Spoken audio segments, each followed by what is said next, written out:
Imagine this, a massive, global conflict that has the entire world on edge. Two major powers are at war, oil prices are through the roof, and global trade is under threat. And then, all of a sudden, it just hits pause.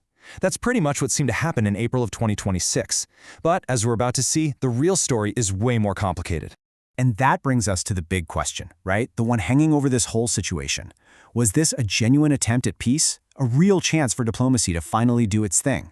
Or was it something else? You know, a strategic play, maybe even a trick? So the date was April 8th. The news flashes across every screen on the planet. After months of really destructive fighting that was pulling in other countries, the United States and Iran had actually agreed to a ceasefire. And for a second there, it really felt like a major breakthrough. Now, if you look at the details here, this is where it gets super interesting. Pakistan brokered the deal, which is a key point. But look at the outcome. A temporary, 2-week ceasefire. This wasn't a peace treaty. The idea was simple. Stop the shooting, get the ships moving again, and give the diplomats a shot at hammering out a real, lasting deal. Okay, but to really get why this truce was on shaky ground from the moment it was announced, we have to rewind a bit. I mean, how did we even get here? The road to this ceasefire was paved with one escalation after another. Just check out this timeline. It happened so fast. In late January, the U.S. starts this huge military buildup. By the end of February, boom, it's an open war, with the U.S. and Israel hitting targets in Iran. All the while, there's this frantic behind-the-scenes diplomacy. The U.S. sends a proposal in March, Iran says no, and it all leads to this last-ditch nail-biter of an agreement in April. The speed was just dizzying. And here we are at the absolute core of the problem. A ceasefire was announced, yeah, but what each side thought they were agreeing to were two totally different things. It's like they agreed to build a bridge but started on opposite sides of the river with completely different blueprints. The foundation was totally fractured. This chart just lays out the divide perfectly. The U.S. was thinking in phases with a 45-day clock and only conditional relief from sanctions. Iran? No. They wanted a ceasefire with no end date, all sanctions lifted completely, and on top of that, war reparations. But here's the absolute kicker, the one detail that's about to blow this whole thing up: scope. The U.S. is talking vaguely about regional de-escalation. Iran is being super specific. Stop the war in Lebanon, Iraq, and Yemen. To them, it's all one big conflict. But you know, even with these huge differences, there was this tiny glimmer of hope. President Trump came out and said he saw Iran's plan not as a deal-breaker, but as a workable basis on which to negotiate. And that little comment, that was just enough to crack the door open for this temporary truce. So you've got this little bit of hope. So how did it all fall apart? Well, the peace didn't even last a day. We're talking a matter of hours.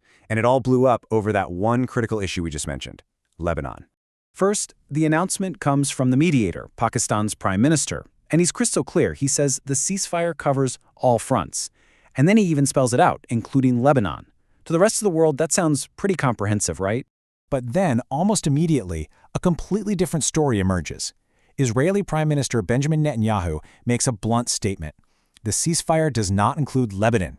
And that's a position the United States publicly backs up right away. So right out of the gate, you have two totally opposite understandings of what was just agreed to.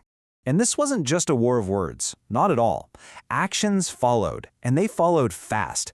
Just a few hours after these conflicting statements, Israel launched a massive military campaign against Lebanon with the code name Operation Eternal Darkness. And the scale of this was just staggering. Get this, in the first 10 minutes of the operation, Israel launched 100 airstrikes on Lebanon. Think about that. That's 10 strikes every single minute.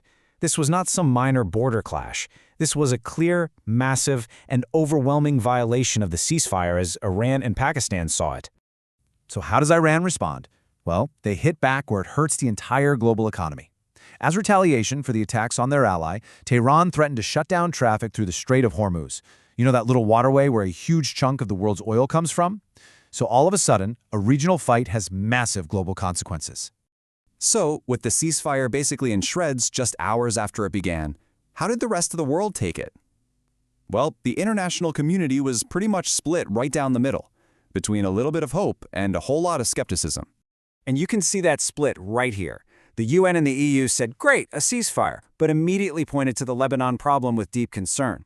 The UK was just relieved. Meanwhile, the Gulf Arab states were more focused on the bigger picture, like Iran's nuclear program.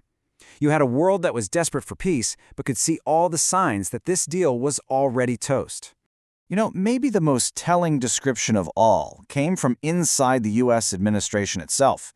Vice President J.D. Vance called the agreement a fragile truce. That one phrase says it all. It shows that even the people involved in making the deal knew just how unstable it was from the second it was signed. Which brings us right back to where we started. The whole episode on April 8th showed a world teetering on a knife's edge. A ceasefire built on contradictions, violated within hours. So what was it all for? Was this a real but just clumsy attempted peace? Or was it something far more chilling? Just the quiet moment before an even bigger, more destructive war?